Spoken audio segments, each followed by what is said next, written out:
ಬಂಧುಗಳೇ ನಮಸ್ಕಾರ.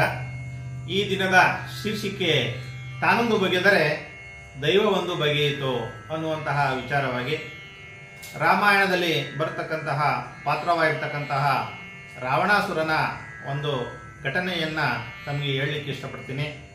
ರಾವಣ ಆ ಲಂಕೆಯನ್ನು ತನ್ನ ರಾಜಧಾನಿಯಾಗಿ ಮಾಡಿಕೊಂಡು ಸ್ವರ್ಣಲಂಕೆ ಅಂತ ರಾಜಧಾನಿಯಾಗಿ ಮಾಡಿಕೊಂಡು ಪ್ರಚಂಡ ರಾವಣನಾಗಿ ಅನೇಕ ದಿಗ್ವಿಜಯಗಳನ್ನು ಮಾಡಿ ಆತ ಬಹಳ ಪ್ರಖ್ಯಾತಿಯನ್ನು ಪಡೆದಿದ್ದ. ಅದರ ಜೊತೆಗೆ ಆತ ಮಹಾನ್ ಶಿವಭಕ್ತ ಕೂಡ. ಶಿವನನ್ನು ಕುರಿತು ಘೋರ ತಪಸ್ಸನ್ನು ಮಾಡಿ ಶಿವನನ್ನು ಮೆಚ್ಚಿಸಿ ಶಿವನಿಂದ ಆತ್ಮಲಿಂಗವನ್ನು ಪಡೆದವನು. ಮಹಾನ್ ಬ್ರಾಹ್ಮಣ ಮಿಶ್ರವಸುವಿನ ಮಗನಾಗಿ ಪ್ರಚಂಡ ಜ್ಯೋತಿಷಿಯಾಗಿ ಆತ ಸಂಗೀತ, ಆಯುರ್ವೇದ ಮತ್ತು ವಾದ್ಯಗಳಲ್ಲಿ ಬಹಳ ಪರಿಣಿತಿಯನ್ನು ಪಡೆದಂತಹ ರಾವಣ ಅನೇಕ ವಿದ್ಯಾಪಾರಂಗತನಾಗಿರ್ತಾನೆ.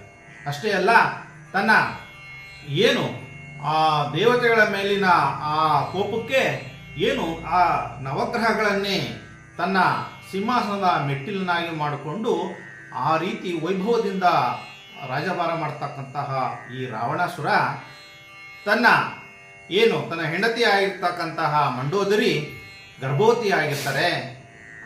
ಇನ್ನೇನು ಪ್ರಸವದ ಸಮಯ ಇನ್ನು ಹತ್ರ ಬರಬೇಕು ಅಂತಹ ಸಂದರ್ಭದಲ್ಲಿ ಆಗ ಇಂದ್ರಜಿತಿನ ಜನನ ಅಂದರೆ ತನ್ನ ಮಗನಾಗಿರ್ತಕ್ಕಂತಹ ಇಂದ್ರಜಿತ್ವನ್ನ ದೀರ್ಘಾಯುಷಿ ಮಾಡಬೇಕು ಅನ್ನುವಂತಹ ಒಂದು ಆಲೋಚನೆಯಲ್ಲಿ ಗ್ರಹಗಳ ಒಂದು ಚಲನೆ ಒಂದು ನೈಸರ್ಗಿಕವಾಗಿರ್ತದೆ.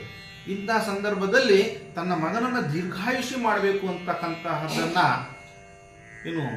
ಅಭಿಪ್ರಾಯವನ್ನ ಮಾಡ್ತಾರೆ, ಎಲ್ಲ ಗ್ರಹಗಳನ್ನು ನವಗ್ರಹಗಳನ್ನು ಈಗ ಸೂರ್ಯ ಉಚ್ಚಾಯ ಸ್ಥಿತಿಗೆ, ಗುರು ಉಚ್ಚಾಯ ಸ್ಥಿತಿಗೆ, ಹಿಂಗೆ ಆ ಎಲ್ಲ ಗ್ರಹಗಳನ್ನು ದೀರ್ಘಾಯುಷ್ಯ ಆಗಲಿಕ್ಕೆ ಯಾವ್ಯಾವ ಗ್ರಹಗಳು ಯಾವ ಒಂದು ರಾಶಿಯಲ್ಲಿ ಸ್ಥಿತರಾಗಬೇಕು, ಯಾವ ಒಂದು ಕೋನದಲ್ಲಿ ಸ್ಥಿತರಾಗಬೇಕು ಅಲ್ಲಿ ತಂದು ಕುಂದ್ರಿಸಿ ಆ ಹೆರಿಗೆಯ ಒಂದು ಸಮಯಕ್ಕೆ ಕಾಯ್ತಾ ಇರ್ತಾರೆ.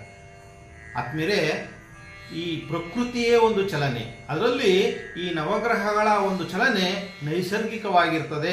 ಯಾವಾಗ ಆ ಗ್ರಹಗಳನ್ನು ಒಂದು ಕಡೆ ಕುಂದ್ರಿಸಿ ಆ ಪ್ರಕೃತಿ ವಿರುದ್ಧವಾಗಿ ತಡೆ ಹೊಡೆದಂತಹ ಸಂದರ್ಭದಲ್ಲಿ ಎಲ್ಲ ಗ್ರಹಗಳಿಗೂ ಕೂತು ಅವರಿಗೆ ಒಂದು ರೀತಿ ಇಕ್ಕಟ್ಟಿನ ಪರಿಸ್ಥಿತಿಯಲ್ಲಿ ಸಿಕ್ಕಾಕೊಂತಾರೆ. ಇಂಥ ಸಂದರ್ಭದಲ್ಲಿ ಶನಿ ಅವರು ಕೂತು ಮಾಡ್ತಾರೆ, ಮೈ ತುಂಬ ಬೆವರು ಬಿಡ್ತಾರೆ, ತನ್ನ ಬೆವರನ್ನೆಲ್ಲ ತೆಗೆದು ಹಾಕ್ತಾರೆ.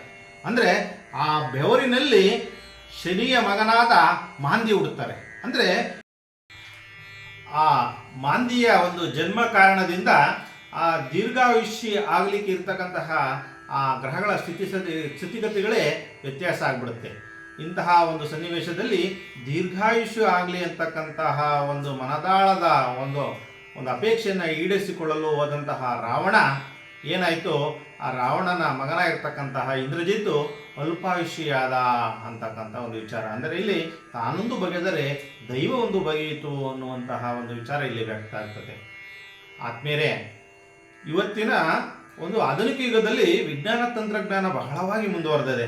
ಇಂತಹ ವಿಜ್ಞಾನ ಮತ್ತು ತಂತ್ರಜ್ಞಾನದಿಂದ ಕೆಲವು ಜನ ಏನು ಮಾಡ್ತಾ ಇದ್ದಾರೆ, ಆ ಒಳ್ಳೆಯ ಸಂದರ್ಭವನ್ನು, ಒಳ್ಳೆಯ ದಿನವನ್ನು, ಒಳ್ಳೆಯ ನಕ್ಷತ್ರವನ್ನು, ಒಳ್ಳೆಯ ತಿಥಿಯನ್ನು ನೋಡಿ ಇವತ್ತು ಅಸಹಜವಾಗಿ ಸಿಜರಿನ್ ಮಾಡಿ ಆ ಮಗುವನ್ನು ಹೊರತೆಗೆತಕ್ಕಂಥ ಕೆಲಸವನ್ನು ಇವತ್ತಿನ ಜನ ನಾವು ಮಾಡ್ತಾ ಇದ್ದೀವಿ. ಆದ್ಮೇಲೆ ಮಹಾನ್ ಬ್ರಾಹ್ಮಣ, ಮಹಾನ್ ಜ್ಯೋತಿಷ್ಯ ಆಗಿರ್ತಕ್ಕಂತಹ ರಾವಣಾಸುರರೇ ತಾನು ಅಂದ್ಕೊಂಡಂತಹ ಈ ಒಂದು ಕಾರ್ಯದಲ್ಲಿ ಜಯಶೀಲರಾಗಲಿಲ್ಲ.